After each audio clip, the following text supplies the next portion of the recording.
तो अब देखते हैं इससे क्वेश्चन रिलेटेड इंटरनल रेजिस्टेंस से रिलेटेड न्यूमेरिकल बड़े इंपॉर्टेंट न्यूमेरिकल हैं और आप बोर्ड एग्जाम्स में आते हैं और आप सभी ध्यान से करिएगा। ठीक है, तो अब देखिए a battery of EMF E and internal resistance R. ठीक है, ई तो ईएमएफ हो गया बैटरी का और इंटरनल रेजिस्टेंस आर हो गया। Gives A current of I equals to 0.5 ampere with an external resistance of 12 ohm.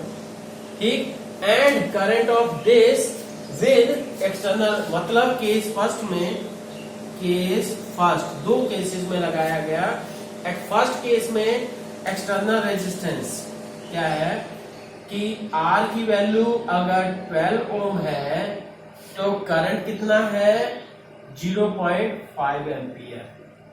ठीक, और अगर सेकंड केस क्या है, केस सेकंड में, केस सेकंड कि अगर करंट की वैल्यू ये I इक्वल्स टू 0.525 एम्पियर हो जाता है अगर एक्सटर्नल रेजिस्टेंस हम 25 ओम लगाते हैं। ठीक है, तो अब यहां पे आपको निकालना क्या है, calculate internal resistance of the cell and EMF of the cell. ठीक है बच्चों, मतलब यहां पे क्या है, दो अलग अलग केसेस दिए गए।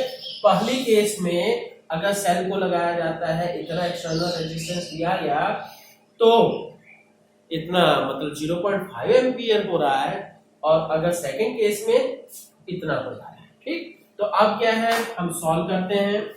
देखते हैं, सिंपल सा मेथड है।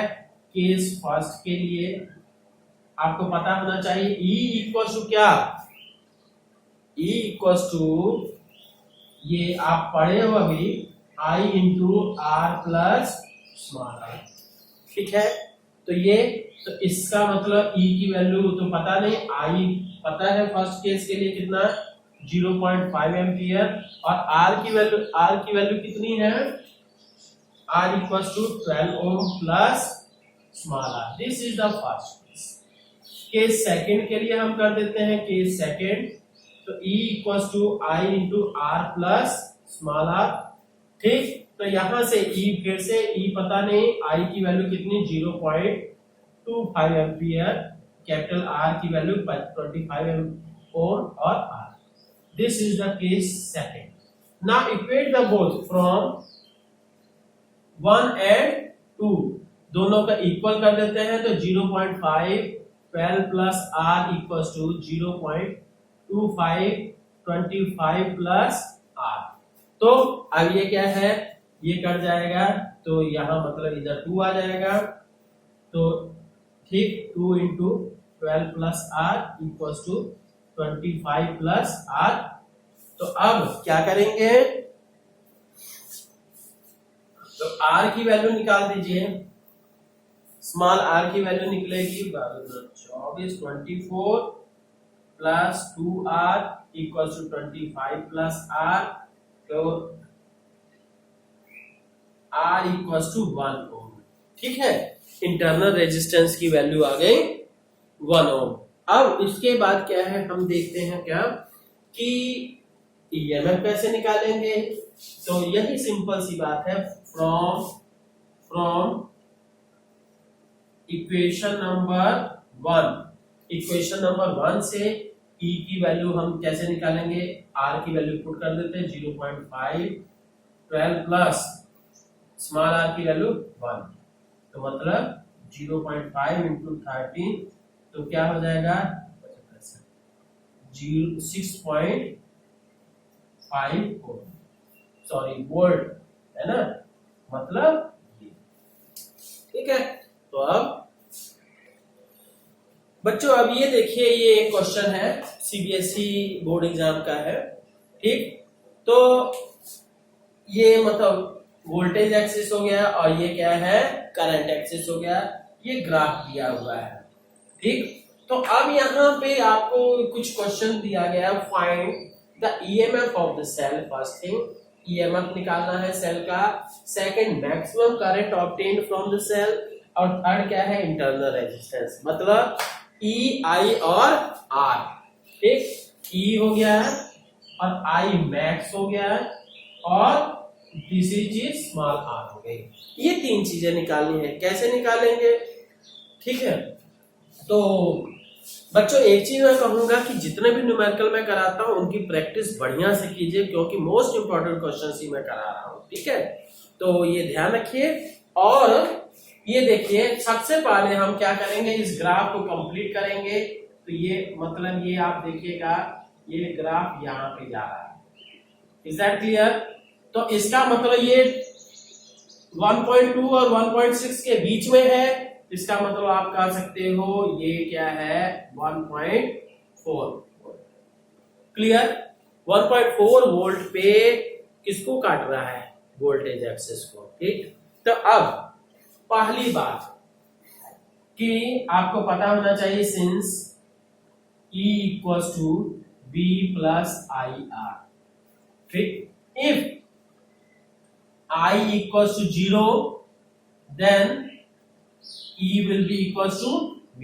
मतलब EMF is equals to open circuit terminal voltage. ठीक है, मतलब करंट में, अगर सर्किट में करंट 0 है तब EMF किसके बराबर होगा? टर्मिनल वोल्टेज के। तो EMF इस पॉइंट पे देख लीजिए, EMF, so you can say, so from figure EMF will be equals to, क्या हो जाएगा? That is 1.4 volt. इस एक्सिस पे ये काट रहा है। सेकंड थिंग हम कह रहे हैं, maximum current obtained from the cell. ठीक, करंट मैक्सिमम कैसे निकालिएगा? सिंपल सी बात है। वैसे तो ये जान लीजिए मैक्सिमम करंट कब होगा, कब होगा सोच सकते हो? जैसे फॉर्मूला क्या है फॉर मैक्सिमम करंट, कब होगा जी? ये since you know I is equals to E by R plus capital R। अगर सेल है ही, सेल का अपना इंटरनल रेजिस्टेंस होगा, तो मैक्सिमम करंट कब होगा? जब एक्सटर्नल रेजिस्टेंस 0 होगा। ठीक, पर यहां पे इस ग्राफ में क्लियर आपको दिखाई दे रहा है कि करंट एक्सिस मैक्सिमम कब हो रहा है? At 0.2 ampere. ठीक, फ्रॉम फिगर तो I मैक्सिमम कितना आ रहा है जी? That is equal to 0.28 ampere. Clear? तो अब इसके बाद तीसरी चीज भी कुछ पूछा हुआ है, क्या है? Internal resistance of the cell. Internal resistance cell का कब निकालोगे, कैसे निकालोगे? ठीक है, अब देखिए ग्राफ पे आप कोई भी पॉइंट ले लीजिए, जैसे मान लेते हैं ये पॉइंट A है, B है और C है। किसी के लिए भी आप कर दीजिए। मान लीजिए हम B के लिए करना चाह रहे हैं, तो B के लिए आप ये फॉर्मूला अप्लाई करके देखिए। तो फॉर पॉइंट B, ठीक, तो E equals to V plus I into R। अब आप ये देखिए V की वैल्यू कितनी है? 0.8 और I कितना है? I इसके करस्पॉन्डिंग कितना है? 0.12 और R। अब E की वैल्यू पता नहीं, ये निकाले हो ना? ठीक, तो यहां से 1.4, तो ये क्या आ गया? तो 0.12 प्लस ये 1.4 R, 1.4 माइनस 0.8, तो क्या आ गया जी? 2 और 4 2 6, 0.6।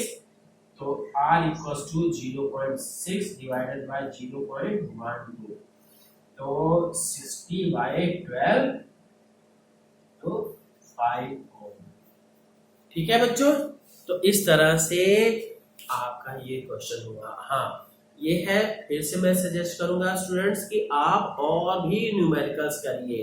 ठीक है, कोई, ठीक है, ओके, थैंक यू।